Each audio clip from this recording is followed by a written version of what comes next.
I'm here to discuss descriptive statistics. I want to tell you exactly what's on this board and why it's important. Well, first of all, it's important because it's a way to look at people objectively. Secondly, it's a way of taking numbers out of the middle of nowhere and splat, putting them on the board so we can actually look at it. Now what this is a blip off of a number line. So this here is the sum of the squared deviations. That's this. That's this whole thing right here is the sum of the squared deviations. That's how much the numbers vary from one all the way through the last. This here is your standard deviation, which is this here. It's this area between, and this area between, and this area between, is your standard deviation.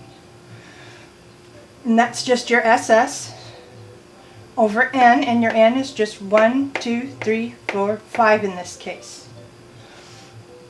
Then we find our z-score, and our z-score is just a way to triangulate these onto this here.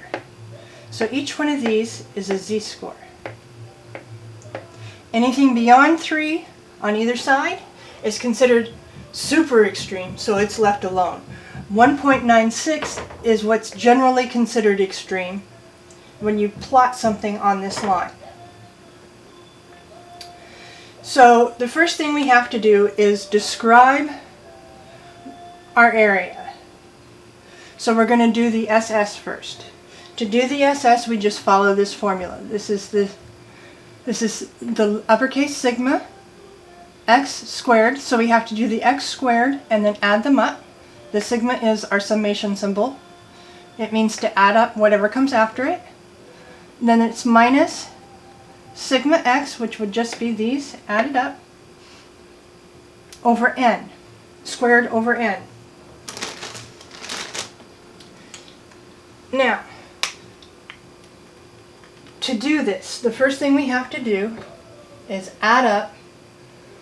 We have 2, 5, 7, 10, 16, 25.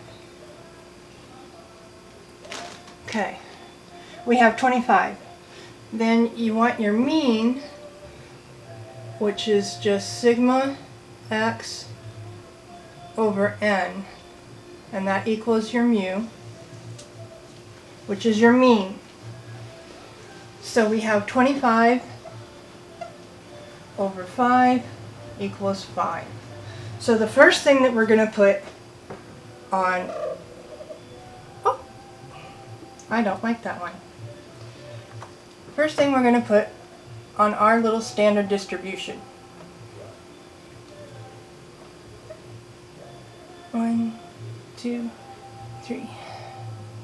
1, 2, 3. They're always drawn the same way. It's not just drawn this way because it's this one. It's drawn this way because it's always drawn this way. So, and it's always 0, 1, 2, 3, negative 1, negative 2, negative 3. So now we know that our mean is 5, so that goes here. This is 5. Now we need to square each of our x's. We need to square each of our x's, square each of our x's, and add them up. So we have 4, 25, 36, 81, and 9.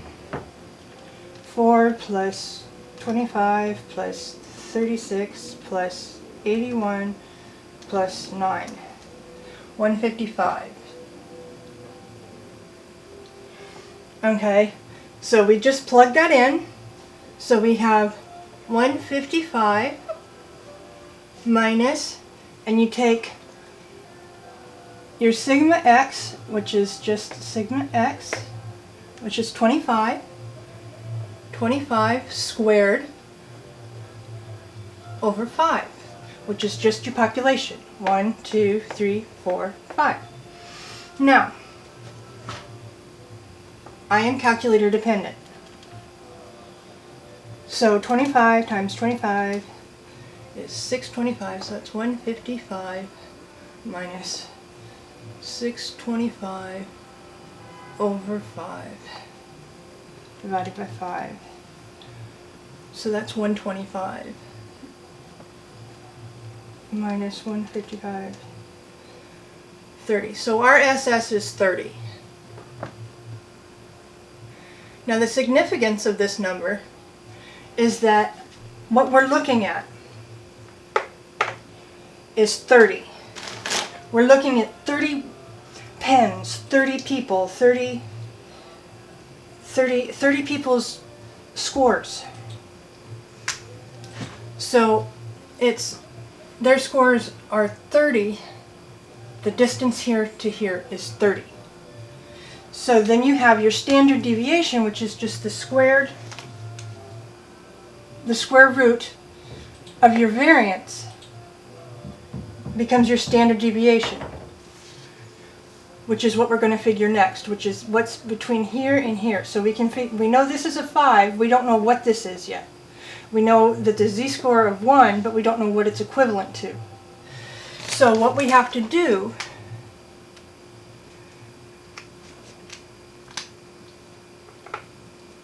is take our SS, and the quickest way to do it is to take our SS and plug it in over 5 underneath